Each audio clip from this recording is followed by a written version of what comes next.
حدیث میں قتال کا حکم ہے، قتال کا حکم ہے، اور قتل اور قتال میں فرق ہے۔ حدیث میں قتال کا حکم ہے، امرت ان اقاتل، ان اقتل نہیں ہے، مقاتلہ باب مفعلہ ہے، وہاں صدور فعل دین دونوں جانب سے ہوتا ہے، میں آپ کو ماروں گا، آپ مجھے مارو گے۔ وَإِنَّ اللَّهَ اشْتَرَىٰ مِنَ الْمُؤْمِنِينَ أَنفُسَهُمْ وَأَمْوَالَهُمْ بِأَنَّ لَهُمُ الْجَنَّةَ يُقَاتِلُونَ فِي سَبِيلِ اللَّهِ فَيَقْتُلُونَ وَيُقْتَلُونَ، آپ مارو گے اوروں کو تو وہ آپ کو ماریں گے، وہ تو خاموش نہیں بیٹھیں گے نا۔ فَيَقْتُلُونَ وَيُقْتَلُونَ، وہ اسلام والے اور مسلمان وہ قتل بھی کریں گے، قتل ہوں گے بھی۔ تو یہاں صدور فعل دونوں جانب سے ہوتا ہے تو مقاتلہ، اور قتل میں صدور فعل ایک جانب سے ہوتا ہے۔ ہیلو، مقاتلہ میں قتل ضروری نہیں، اور قتل میں قتل ضروری ہے۔ ہم نے کہا قتال کا حکم ہے حدیث میں، قتل کا حکم نہیں ہے، وہ تو قرآن مجید میں۔ قتال اور مقاتلے میں فرق ہے، وہ لوگوں بولو، قتال اور قتل اور مقاتلے میں بولو۔ قتل کا معنی ہے مار ڈالنا، اور مقاتلہ کا معنی ہے جھگڑنا، اس میں قتل ضروری نہیں۔ ہاں دوران مقاتلہ کوئی قتل ہو جائے تو یہ اور بات ہے کہ وہ ضمنی بات، مقاتلہ قتل کے لیے نہیں ہوتا، تو باتوں میں بھی ہو جاتا ہے، اشارہ بھی ہو جاتا ہے، مکہ بھی ہو جاتا ہے، زبان بھی نکالتے ہیں لوگ بات۔ لیکن چلو لڑائی بڑھتے بڑھتے گھٹتے گھٹتے بات یہاں تک آگے آدھی مر گیا تو یہ ضمن میں آئے، اس کا ارادہ نہیں کیا تھا۔ اس کا معنی یہ کہ مقاتلہ میں قتل ہونا ضروری نہیں ہے، اور بلکہ اس میں لڑائی ہوتی ہے، اور قتل میں یہ فرق ہے، اس میں قتل ہی کے لیے وہ کیا جاتا ہے۔ ایک بات ہم اس کی دلیل دیں گے آپ کو کہ قتل اور قتال مقاتلے میں فرق ہے۔ نبی علیہ السلام نے فرمایا جو آدمی نمازی کے آگے سے گزرو اس سے مقاتلہ کرو، الفاظ ہیں فَإِنْ أَبَى، اگر وہ کیا کرے، انکار کرے، فَلْيُقَاتِلْهُ، اور آگے سے گزرنے والے کو کہتے ہیں مارٌ بین المصلی، مارٌ بین المصلی۔ اور ہمارے شیخ صاحب رحمۃ اللہ نے فرمایا کہ آپ ان کو مکہ مارو نا۔ طالب علم تو طالب علم زمانے شرارت بہت کرتے تھے، ہم دعا کرتے تھے کہ ہم مسبوق رہے اور کوئی ہمارے سامنے گزرے ہم لوگوں کو مکہ مارے نا۔ تو ایک دفعہ ایسا ہوا کہ ہم نے حدیث پڑھی تو اب ہم مسبوق تھے اتفاقاً، تو اب تیار ہیں، بالکل مکہ تیار ہے نا کہ اب کوئی آئے گا مارے، تو ایک بوڑھا بھی مار لے کے آیا تو لگا چھوڑا اس کو نہیں مارنا۔ جب نماز پڑھی تو ایک نے ساتھیوں نے پوچھا کہ آپ نے کسی کو مارا، آپ نے کسی کو مارا؟ ہم نے کہا میرے سامنے تو بوڑھا آدمی آ گیا، میں تو نہیں مارا۔ ایک دفعہ ایک طالب علم ساتھ آیا اور وہ بہت غصے میں تھا، اور تھا بھی وہ ذرا تکڑا قسم تعلیم تھا، یہ شرارتی تھا۔ وہ جیسے آئے تو انہیں مکہ مارا سینے میں درس، اس کو لگا، اس نے جا کے استاد کو شکایت کی کہ مجھے کفایت اللہ نے نماز مکہ مارا، یہ خود نماز میں تھا، میں گزر۔ تو استاد نے کہا اس نے تو حدیث پہ عمل کیا ہے۔ اللہ تعالیٰ معاف کرے، کیا تو ہم نے شرارت کی وجہ سے تھا،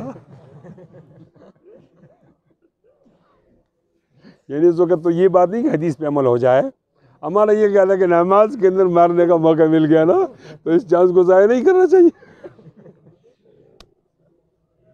لیکن وہ جھگڑا اس طرح ختم ہو گیا کہ استاد نے کہا کہ بھئی یہ تو حدیث پہ عمل کیا ہے، حدیث کے اندر تو ہے کہ جو آدمی آگے گزرے۔ اب میں تمام ائموں سے پوچھتا ہوں، بلکہ آپ پوچھ لو، اکبر آپ پوچھ لو، جو آدمی مصلی کے سامنے سے گزرے تو کیا اس آدمی کو قتل کرنا چاہیے؟ نہیں امام صاحب، قتل میں اور مقاتلے میں فرق ہے۔ یہ مقاتلہ ہے، ہاتھ سے مارو یار، تھپڑ مارو یار، قتل جائز۔ جس طرح مارم بین المصلی کے سامنے آپ اس کو فلیقاتل کا مقاتلہ کہتے ہو اور قتل نہیں کہتے، تو معلوم ہے قتل اور مقاتلے میں فرق ہے۔ ایک دلیل دی نا، بولو ایک دلیل آ گئی، دوسری دلیل بھی آ رہی ہے۔ اگر کسی آدمی نے، اگر کسی علاقے والوں نے آپس میں طے کیا کہ ہم اذان نہیں دیں گے، اب اذان نہیں دیں گے تو یہ ایک شعائر اسلام کی حفاظت کے لیے مسلمان حکمران فوج بھیجے گا، ان سے مقاتلہ کرے گا۔ اب مقاتلہ کا معنی یہ نہیں کہ ان کو قتل کرے گا، قتل کرنا جائز نہیں ان کا، مقاتلہ کرے گا یا ان کو مجبور کرے گا کہ آپ اذان دو بھائی، اور جب وہ اذان دینے لگے چھوڑ دو۔ اور اگر کسی علاقے میں لوگوں نے آپ ختم نہیں کریں گے تو بھی ان سے مقاتلے کا حکم ہے، تو مقاتلے کے معنی تو آپ بھی کہتے ہو کہ قتل تو نہیں ہے۔ کس طرح مجبور کرے گا؟ ان کے پانی کو روکو، ان کی رسد کو روکو، باہر سے آنے والے سودا کو روکو، اور روٹی کو، تو وہ تنگ ہو جائیں گے کہ ٹھیک ہے جی ہم یہ بات مانتے ہیں۔ اب یہاں ان کو قتل کرنے کا حکم نہیں، مقاتلہ ہے۔ مقاتلہ اور چیز ہے اور قتل اور چیز۔ ہم نے 2 باتیں کی، قتل اور مقاتلہ میں کتنی باتیں کی؟ میں نے 3 کی، آپ کہتے ہیں 2 کی۔ مار بین المسلی اور اذان 2 اور ختنہ 3، ہم نے 3 باتیں کی۔ اب ایک آیت اس پر آپ غور کرو، اور میں چاہوں گا کہ طالبات بھی اور آپ بھی اس طرز استدلال خود بناؤ۔ وہ یہ ہے وَإِن طَائِفَتَانِ مِنَ الْمُؤْمِنِينَ اقْتَتَلُوا فَأَصْلِحُوا بَيْنَهُمَا، یہیں اتنے ہی، آگے تو آیت لمبی ہے۔ وَإِن طَائِفَتَانِ مِنَ الْمُؤْمِنِينَ اقْتَتَلُوا، اگر مومنوں میں سے 2 طائفہ، 2 فرقے آپس میں مقاتلہ کریں، فَأَصْلِحُوا بَيْنَهُمَا، ان کے درمیان صلح کرو۔ اب اپنے ذہن پہ زور دو کہ کس طرح یہ ہماری دلیل بن سکتی، قتل اور مقاتلے میں فرق کس طرح آ سکتا ہے۔ جو بھی بولے گا اور ٹھیک بولے گا، ہم پیسے تو نہیں دے سکتے، ہم ان کو دعائیں دیں گے انشاءاللہ۔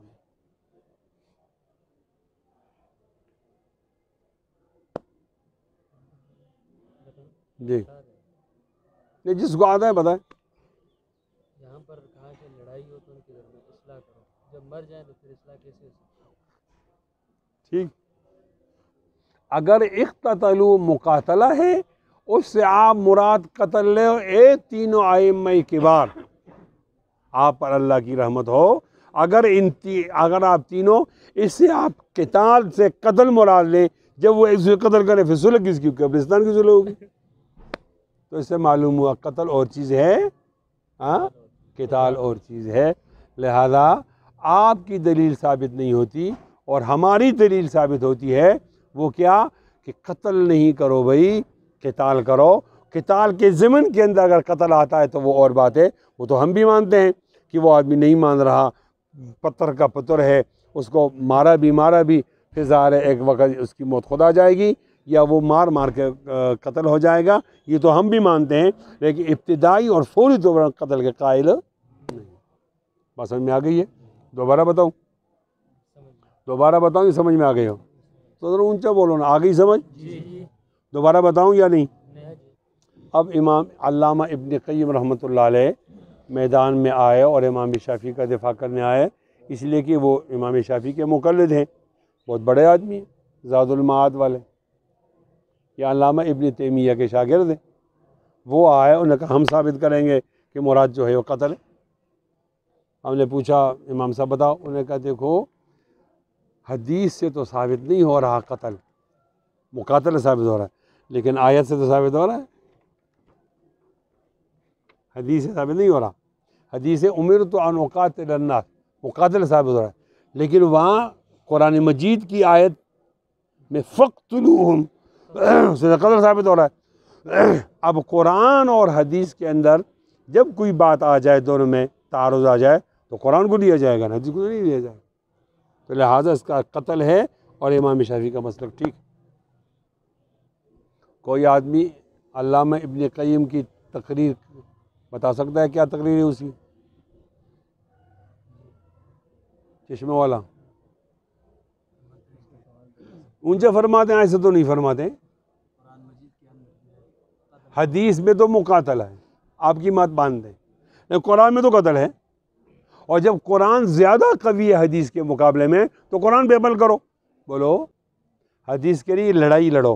تعارض تو آ گیا نا. اب تعارض جب آ گیا تو ہم ایک کو چھوڑ کر دوسرے پہ عمل نہیں کریں گے. کیا کریں گے؟ ہم ایک کو تطبیق پیدا کریں گے, ایک کو دوسرے پہ معمول کریں گے. دفع تعارض کے لیے ہم ایک کو دوسرے پر معمول کریں گے. نہیں سمجھے؟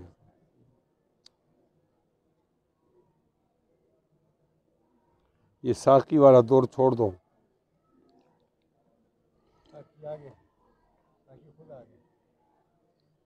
یہ ضروری تو نہیں, یہ ضروری تو نہیں کہ ساقی کی ہر ایک پہ نظر ہو.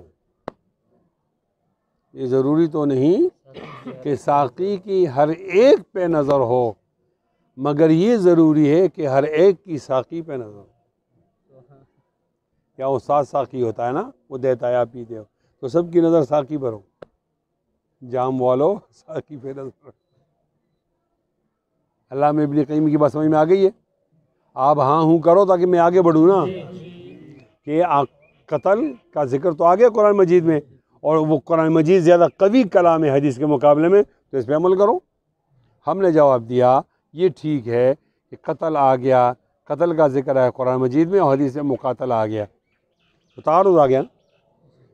تعارض کے دفع کرنے کے لیے ہم ایک کو چھوڑ کر ایک پہ عمل نہیں کریں گے. تطبیق اس طرح پیدا کریں گے کہ ایک کو محمول کریں گے دوسرے پر, یا دوسرے کو محمول کریں گے پہلے پر. اب قرآن مجید میں قتل ہے تو ہم حدیث کا ایسا ترجمہ کریں گے کہ حدیث میں بھی قتل آ جائے قرآن کی طرح, اور اگر حدیث کے اندر مقاتلہ ہے تو ہم قرآن کی وہ تشریح کریں کہ اس کے قتل کی بجائے مقاتلہ آ جائے. تو ہم نے کہا آپ یہ تو مانتے ہو کہ حدیث قرآن مجید کی تشریح ہے. جہاں حدیث قرآن مجید مجمل ہوتا ہے, حدیث اس کی مفسر ہوتی ہے. قرآن مجید متن ہوتا ہے, حدیث اس کی شرح ہوتی ہے. تو ہاں یہاں قتل ایک متن ہے اور ایک لفظ مجمل ہے. حدیث نے آ کر ان کی تشریح کر دی کہ اس قتل سے مراد قتل نہیں مقاتلہ ہے. کوئی محمول ہو گیا کیا کس پر؟ قتل مقاتل پر محمول ہو گیا, اور تطبیق ہو گئی. معلوم یہ ہوا کہ یہاں قتل سے مراد قتل نہیں بلکہ مقاتلہ ہے. بولو بولو اونچی آواز میں اور اونچی آواز میں. تو یہاں قتل سے کیا مراد لیا جائے گا؟ امام بخاری کی بھی یہی اشارہ ہے. انہوں نے آیت لائی عنوان میں, اور حدیث کو لایا حدیث الباب میں. عنوان کا ترجمہ اور تشریح حدیث الباب کرتی ہے. اگر حدیث اوپر ہوتی آیت نیچے ہوتی پھر آپ کی بات ٹھیک ہے, لیکن وہ تو اوپر کیا لے آئے؟ آیت. نیچے کیا لائے؟ حدیث, تاکہ اس آیت کا ترجمہ اور تشریح اس حدیث کی نگاہ سے ہو جائے. تو یہی ہو گیا کہ مقاتلہ مراد. ایک دوسری بات بھی ہے, اور وہ یہ بات ہے کہ قرآن مجید میں جو قتل ہے تو صرف قتل تو نہیں ہے. فَخُذُوهُمْ وَاحْصُرُوهُمْ وَاقْعُدُوا لَهُمْ كُلَّ مَرْصَدٍ. وَاقْتُلُوهُمْ ہے تو یہ بھی ہے, پکڑو, گرفتار کرو, طاق میں بیٹھو. اس کا معنی یہ ہے کہ ان چار صورتوں میں جس صورت پر بھی عمل ہوگا, چار صورتوں میں جس صورت میں عمل ہوگا تو آیت پر عمل قرار دیا جائے گا. تو پھر جب سب چیزیں آ گئی اکیلے قتل آتا تو قتل ہوتا, جب سب چیزیں آ گئی تو قتل اکیلے مراد نہیں بلکہ یہاں مقاتلہ مراد ہے. اس کے اندر اور چیزوں کی گنجائش پیدا ہو گئی. دو باتیں ہو گئی. تیسری بات بڑی بہترین ہے, آیت بتا رہی ہے فَإِن تَابُوا وَأَقَامُوا الصَّلَاةَ وَآتَوُا الزَّكَاةَ فَخَلُّوا سَبِيلَهُمْ. آیت سورہ میں کس طرح تھی؟ ہم نے پڑھی تھی ابھی.